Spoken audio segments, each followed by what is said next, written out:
Girl Trend sa Yes, Showtime. After nung Showtime na nakasali kayo, parang wala na naging balita na okay ba kayo?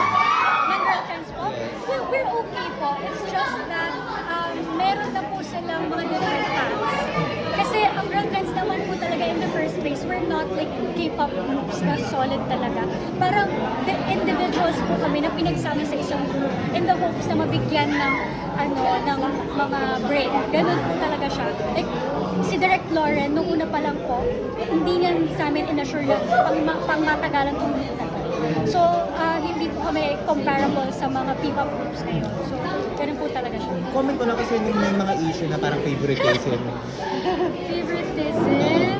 Na-experience mo ba yun?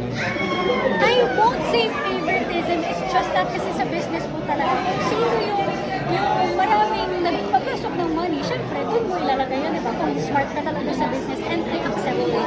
So, nung time po na yun kasi, nakakasayo ako and all, pero hindi ko kasi ako as confident talaga. So, feeling ko kaya hindi ako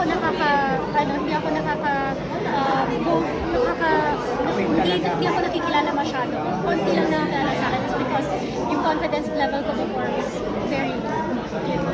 And now, nung nahanap ko yung confidence ko dito sa The Reina de España, sa Viva.